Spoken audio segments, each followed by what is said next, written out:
नमस्कार मित्रों, मैं बात अपनी शुरू एक कविता से करता हूँ। आज थोड़ा सा बदलाव लाएं कि शब्द किस तरह कविता बनते हैं।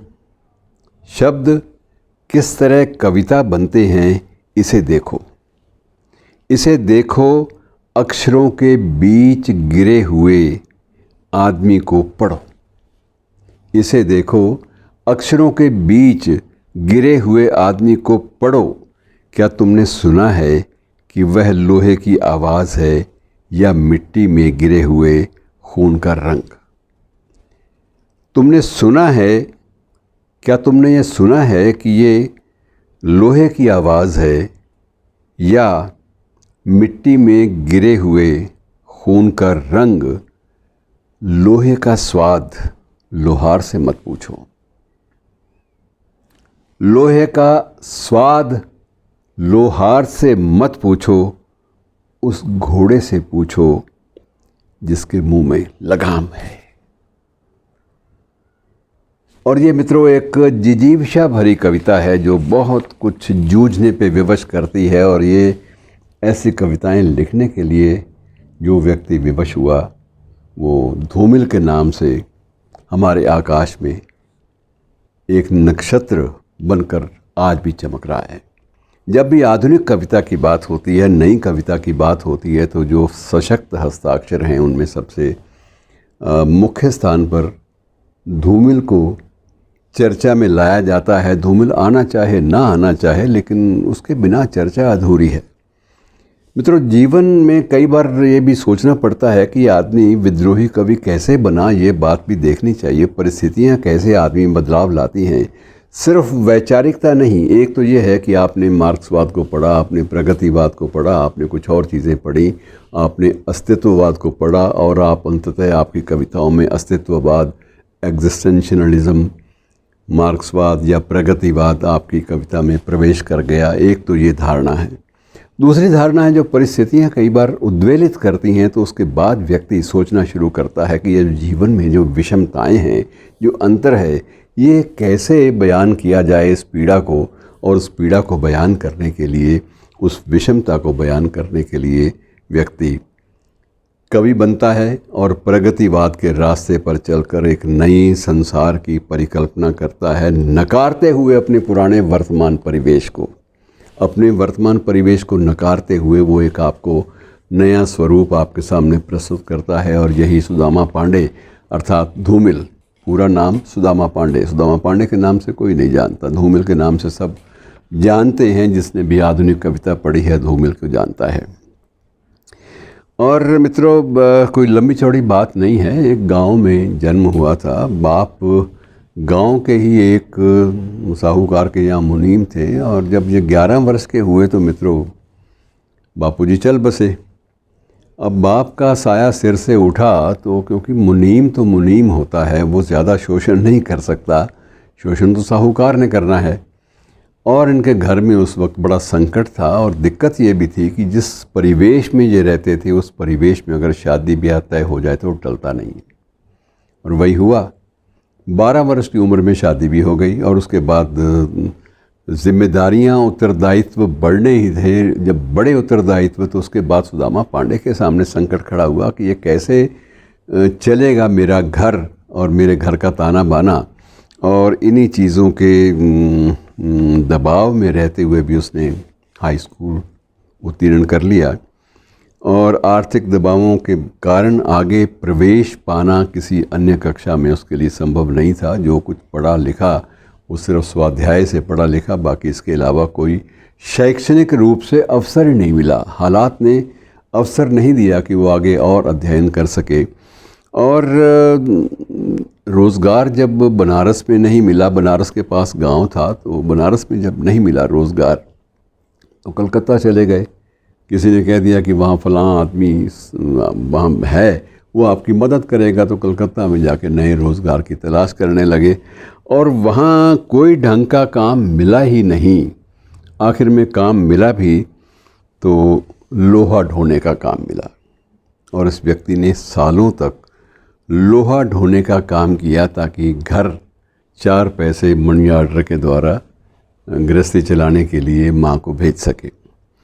और मतलब अब ज़िंदगी कई बार बड़े बड़े मोड़ दिखाती है। जब लोहे की थोड़ी सी काम में दिक्कत आने लगी तो उन्होंने एक लकड़ी वाले के यहाँ काम कर लिया। वहाँ की एक कंपनी थी तारकनाथ एंड कंपनी, बड़ी मशहूर थी कहते हैं कलकत्ता में, तो वहाँ लकड़ी का काम मिल गया और नौकरी मिल गई। और 1.5 बरस तक वो श्रीमान जी एक लकड़ी का काम ही करते रहे, लकड़ी ढोने का और लकड़ी के हिसाब किताब रखने का, लकड़ी की जो लंबाई चौड़ाई उसको नापने का। तो ये सारे काम उस तरह के काम करते रहे जिनका साहित्य के किसी भी विधा से या साहित्य के चिंतन से कोई दूर दराज का रिश्ता नहीं होता। लेकिन इसमें उन्होंने जो एक श्रमजीवी व्यक्ति है उसकी पीड़ा को और उसके बहते हुए पसीने से आने वाली गंध को और इन सारी चीज़ों को आत्मसात कर लिया और उनके जहन में बसती गई धीरे धीरे चीज़ें कि ज़िंदगी क्या क्या रूप दिखाती है, किन किन मोड़ों से गुजारती है और कौन कौन से दृष्टिकोण सामने आते हैं। इन सब को बयान करना कितना मुश्किल काम होता है। और इस प्रकार से बीच में जब बीमार पड़े तो उन्होंने मालिक से कहा कि मैं बहुत भारी काम नहीं कर पाऊँगा, मुझे यही रहने दीजिए। मालिक ने कहा कि नहीं, तुम्हें तो गुवाहाटी जाना पड़ेगा और काम करना है तो गुवाहाटी जाना पड़ेगा। तो इन्होंने कहा गुवाहाटी जाने के लायक मेरा स्वास्थ्य नहीं है। तो उस मालिक का एक ही जवाब था कि मैं तुम्हें पगार काम की देता हूँ, तुम्हारी सेहत की नहीं। सेहत तुम्हारा मसला है, काम मेरा मसला है। मैंने काम लेना है और पगार देनी है, करना है तो करो, नहीं तो ठीक है।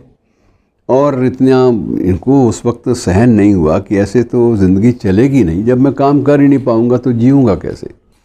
और उन्होंने वहाँ जाने से इनकार कर दिया। इनकार करते वक्त 2-4 आपस में कहा सुनी भी हो गई मालिक के साथ और उसके बाद ये चुपचाप अपना वापस चले आए। और वापस चले आए तो किसी ने राय दी कि छोटा मोटा डिप्लोमा कर लो यार बिजली का अगर डिप्लोमा कर लोगे इलेक्ट्रिसिटी का तो कम से कम ये तो है, काम तो मिल जाएगा। और श्रीमान जी ने ITI के माध्यम से कहीं से दोस्तों से आसपास के किसी रिश्तेदारों से 4 पैसे लेकर दाखिला लिया, बिजली का डिप्लोमा किया और डिप्लोमा करते संयोगवश एक सरकारी नौकरी छोटी सी मिल गई।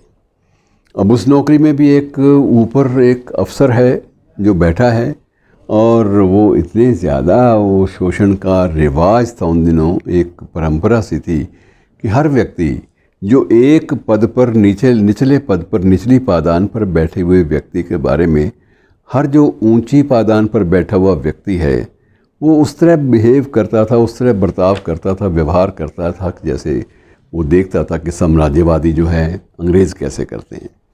वो अच्छा भला उसी रंग का उसी नस्ल का आदमी, लेकिन उसका रवैया जो था उसमें कहीं ना कहीं रंग भेद सवार होता गया और उसने समझा कि मैं जब ऊपर बैठा हूँ तो मैं अंग्रेज़ों की सभ्यता के कल्चर के ज़्यादा नज़दीक हूँ और इन पर और भी ज़्यादा दबाव बढ़ने लगे। और तबीयत से अकड़ते ही तबीयत में जब अक्कड़पन था तो उसके बाद वहाँ भी बात नहीं बनी और श्रीमान जी ने एक दिन नौकरी छोड़ दी। और नौकरी छोड़ने के लिए ये मुसीबत आ गई कि अब उत्पीड़न कैसे झेलेंगे, सारा का सारा परिस्थितियों का उत्पीड़न कैसे झेला जाएगा, कैसे जूझा जाएगा। और इसी ऊहा-पोह में, इसी परेशानी में गंभीर रूप से बीमार पड़ गए। हॉस्पिटल में दाखिल दोस्तों ने करवाया और वहाँ डॉक्टरों ने जांच के बाद कहा कि आपको तो ब्रेन ट्यूमर है श्रीमान जी, आप तो ज़्यादा से लंबी ज़िंदगी जी नहीं पाएंगे। और उस वक्त इस व्यक्ति ने कविताएं जो हैं वो लिखना एक धर्म समझा कि मैं जितना भी कर सकूं उतना लिख जाऊं, ताकि ये परिस्थितियां जो मैंने भोगी हैं, जो यथार्थ मैंने भोगा है, कहीं ये अनकहा रह गया तो मेरी तरह से और लोग भी शोषित जो हैं वो उनको कोई सहारा नहीं मिलेगा। और इसी अनुभूति के साथ उनकी मोची राम और अन्य जो कविताएँ हैं वो इस बात का बयान करती हैं कि एक व्यक्ति किस तरह से थोड़ा सा ऊपर के तबके में बैठकर किस तरह का बर्ताव करता है और जो थोड़ा सा नीचे बैठा है वो व्यक्ति क्या क्या झेलता है। इन सब बातों को अपनी कविता का आधार बनाया। जब इनका पहला संकलन मित्रों आया संसद से सड़क तक, तो वास्तविक स्थिति ये थी कि संसद से सड़क तक कविता संग्रह लेकर ये कईयों के पास गए, किसी ने प्रकाशित नहीं किया। स्वयं ही 4 पैसे दोस्तों से उधार लेकर उसको छपवाया और बाद में छपने के बाद जब उस पर प्रतिक्रियाओं की भरमार लग गई, उस पर टीका टिप्पणियाँ होने लगीं और उस पर जो परामर्श लोगों ने दिए और लोगों ने अपनी सम्मतियाँ दी, आलोचकों ने, समाचार पत्रों के संपादकों ने और समीक्षकों ने, तो उस वक्त इनके दिमाग में ये बात आई कि मैं और भी लिख सकता हूँ। इन्होंने आगे फिर लिखना शुरू किया और निरंतर ये लिखने का जो क्रम है, जो संघर्ष से उपजा था, वो क्रम निरंतर ये अपना एक कर्म समझकर उस क्रम को इन्होंने चलाए रखा। ब्रेन ट्यूमर के बावजूद कविताएं लिखना नहीं छोड़ा और आखिर ये 1975 में ये इस दुनिया को नमस्कार करके चल दिए। अब इनकी जो संग्रह जो प्रकाशित हुए बाद में मित्रों, उसमें बहुत सारी चीज़ें हैं। जैसे संसद से सड़क तक पहला प्रकाशन स्वयं किया, बाद में प्रकाशकों की लंबी एक कतार लग गई। और एक इनका इन्होंने संपादित भी किया था ग्रंथ, वो था कल मुझे सुनना। वो एक संपादित ग्रंथ था और उसमें भी इन्होंने कविताएं जो हैं बहुत अलग ढंग से दी। और इनकी एक जो कविता संग्रह दूसरा जो लोकप्रिय हुआ वो था सुदामा पांडे का प्रजातंत्र। तो अपने आप में एक बयान था और ऐसे बयानों के माध्यम से इन्होंने अपनी जो कविताएं हैं वो सारे साहित्यिक संसार को दी। इनकी एक आध कविता के साथ ही बात यहाँ समाप्त करेंगे कि एक आदमी रोटी बेलता है। एक आदमी रोटी बेलता है, एक आदमी रोटी खाता है। एक आदमी रोटी बेलता है, एक आदमी रोटी खाता है। एक तीसरा आदमी भी है जो न रोटी बेलता है न रोटी खाता है, वह सिर्फ रोटी से खेलता है। एक तीसरा आदमी भी है जो ना रोटी बेलता है ना रोटी खाता है, वह सिर्फ रोटी से खेलता है। मैं पूछता हूँ ये तीसरा आदमी कौन है? और मेरे देश की संसद मौन है। तो इस प्रकार से कविताओं की एक ऐसी कतार हमारे सामने इस व्यक्ति ने लगा दी जो शोषण के विरुद्ध एक बुलंद आवाज़ और शंखनाद बनकर हमारे सामने आई। धन्यवाद मित्रों, आज इतना ही।